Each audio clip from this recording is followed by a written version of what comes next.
Okay, so today I'm in an empty science museum before it's open, before anybody's here, and it is so cool. I just can't wait to look around and see everything that's going on here.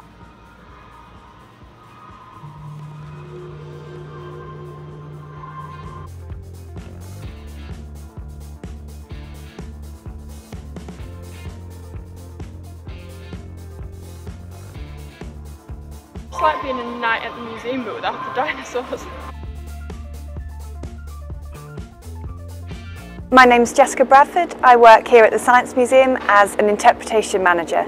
So my role is to connect our visitors to the objects and the stories that they tell. So my background is actually in history, and in particular in the history of science. So I've studied about how over time people have developed new scientific ideas and how those ideas have been disseminated to the public.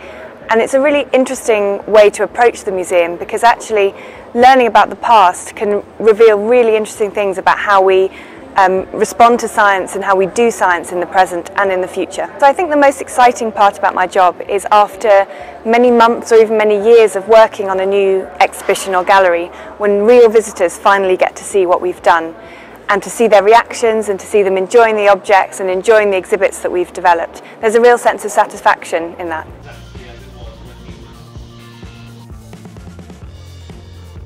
So this is one of my favourite objects in the Science Museum.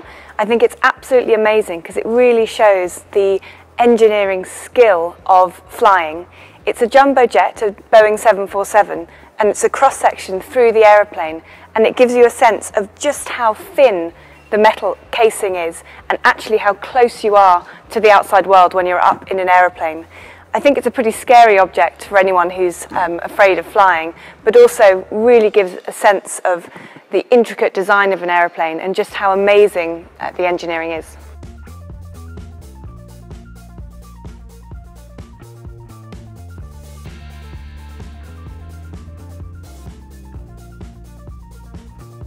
This is the site of the Science Museum's current Mathematics and Computing Gallery, but this time next year it'll be a brand new space, a new mathematics gallery that will explore the impact of mathematics on our lives. That'll be a really interesting exhibit when it's done, because I think a lot of people know that science is obviously really, science makes everything in their day-to-day lives work, but I don't think as many people have an awareness of how important mathematics is. So this is Information Age, the Science Museum's newest permanent gallery. I worked on this gallery for over 3 years as the content manager.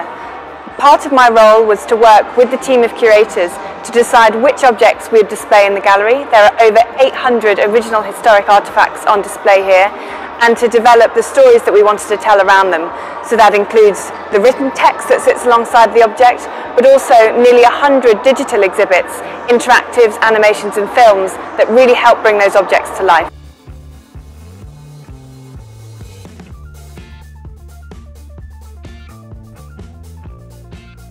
So this is one of the star objects in our Information Age gallery. It's the actual computer that Tim Berners-Lee used to design the World Wide Web. Tim Berners-Lee was a British physicist, and he went over to CERN to work in the particle physics industry. And actually, while he was there, he discovered that there was a huge amount of data and information that was being collected but not being stored properly and was becoming inaccessible to other scientists. So he was inspired to develop a system which meant that information could be stored more easily and accessed more easily by other people.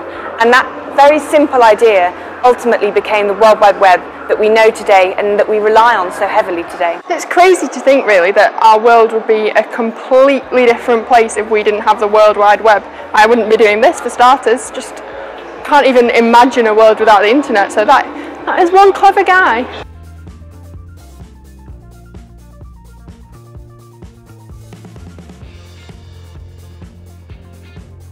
Trying to film everything because it's amazing in here.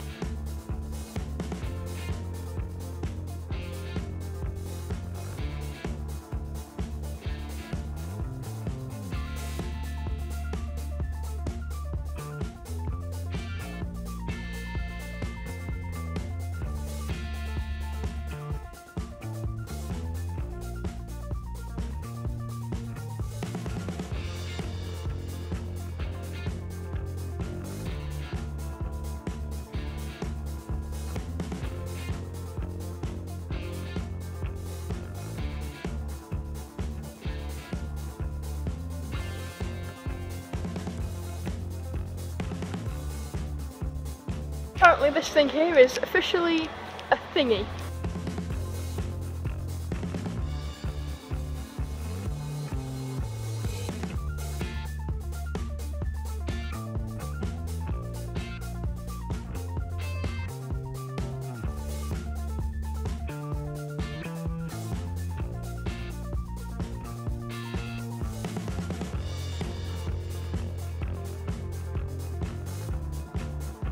So this is our cravings exhibition, which looks at the science of appetite and what cravings people have and the foods that they like and dislike.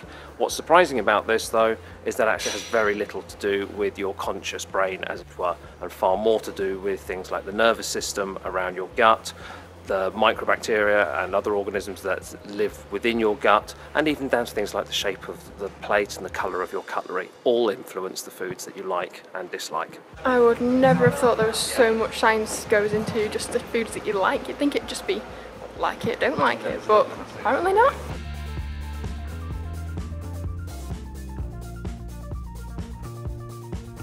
This bit's all about bioscience, but apparently taken with like an artistic approach, so scientific art.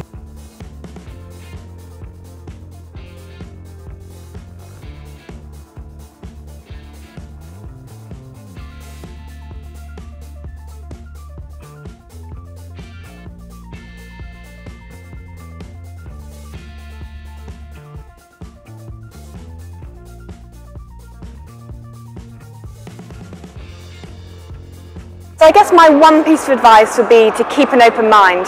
I never expected to be working in a museum, and I honestly didn't even know that the job I do existed.